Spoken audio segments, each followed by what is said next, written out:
Človek ich robí každý deň. Ja, aj ty, všetci ostatní.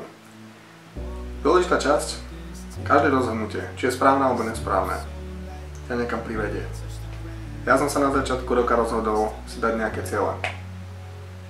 Bolo to moje rozhodnutie. A počas cesty, ako sa dostať k svojim cieľom, som samozrejme musel robiť ďalšie rozhodnutia, ktoré ma občas priviedli bližšie a občas ďalej. Kvôli niektorým mojim rozhodnutiam som musel napríklad obetovať posilku na 4 mesiace. 4 mesiace som nebol posilka, ktorú mám rád. Nuž, alebo som na veciach, ktoré milujem. To je cena. Teraz chodím späť do posilky. Tréningy sú skvelé, ja som vyrovnaný, som v pohode. Bolo to v začiatku ťažké, dostať sa späť na štandardy, dostať sa späť ku sile a samozrejme posunúť sa ďalej, ale prišlo to rýchlejšie, ako som čakal, že to príde. Fakt spokojne. Momentálne som vysmiatý a nemôžem si viac prijať. Musím uznať, keď človek chce, tak sa veci dajú. To je prvá vec. Druhá vec je to, za tie 4 mesiace, ktoré som obetoval na iné veci ako na posilku, som robil veci, ako som spomínal, ktoré milujem. A ktoré hlavne ma budú živiť, ktoré budú mojou budúcnosťou. Nuž. To boli základné dve rozhodnutia. Čo sa týka cieľov, niečo išlo stranou a niečom sa pracovalo. Overall, momentálne pracujem na všetkom. Každý deň som bližšie k cieľom. Spokojne? Veľmi spokojne. Výsledky v rámci posilky? Lepšie. V rámci tréningov? Oveľa lepšie. V rámci trenérstva? 0 bodov.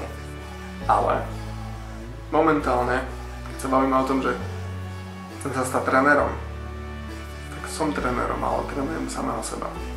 Momentálne trénujem trpezlivosť. A trénujem hlavne svoju hlavu, aby som ostal v línii, aby som sa rýchlo nerozpadol, aby som bol dostatočne silný, aby som mohol vo všetkých veciach pokračovať, tak ako ich momentálne robím. Aby ja som sa mohol stať dobrým trénerom niekomu, musím byť hlavne dobrým trénerom seba. Pokiaľ nebudem seba trénovať dostatočne dobre a sebe nebudem dobrým trénerom, nikdy nemôžem byť trénerom pre niekoho iného. Tretia vec. Urobím YouTube channel. On už je vytvorený, len ho ešte nikto nevidel. Dám mu grafický základ. Ten zabral viac času, jak som si myslel, že ho zaberie. Každopádne, verím, že to bude stať za to, že sa vám to bude páčiť. Ja som momentálne úplne spokojný. Dal som do toho, čo som mohol a výsledky sú skvelé podľa mňa. Aké na to budú ohlasy. Ďalšia vec. Snažím sa využívať každú sekundu, ktorú mám. A ja sa hovorím o svojom voľne, lebo svoje voľno skoro nemám vôbec. Čiže s výnimkám. Momentálne som bol na dovolenke, z ktorej práve pozeráte zábery. Mimo toho, práca, grafika, základy. Všetky veci dohromady. Každý deň som bližšie k cieľom, každý deň som viac úsmevom. Keď sa už bavíme o tom celom progrese a o rozhodnutiach. Už 6 rokov dozadu som išiel do jedného projektu, ktorý v tej dobe nemal logiku, nemal budúcnosť a dokonca som do neho nešiel samostatne, musel som si k tomu pribrať človeka.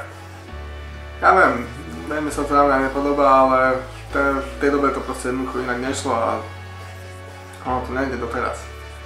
6 rokov dozadu som sa dal dokopy so Sárou a dneškom je to presne 6 rokov. Projekt, ktorý nemá určitý cieľ, lebo nemá určitý koniec, ale funguje zo všetkého najlepšie a ja som úplne najviac vysmiatý. Som tak vysmiatý, jak nemôžem, ja to neviem ani povedať, proste jednoducho úplne fakt skvelé. Som šťastný, že mám Sáru a som šťastný, že môžem robiť na nejakom projekte, ktorý mi prináša ovocie a ktorý je fakt dobrý. A hlavne,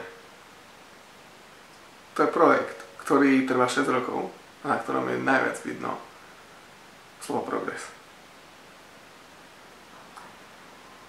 Držte sa, pracujte, buďte šťastní a uvidíme sa niekedy na budúce. Snad na konci roka, keď už budem mať všetko hotové. Adios, amigos.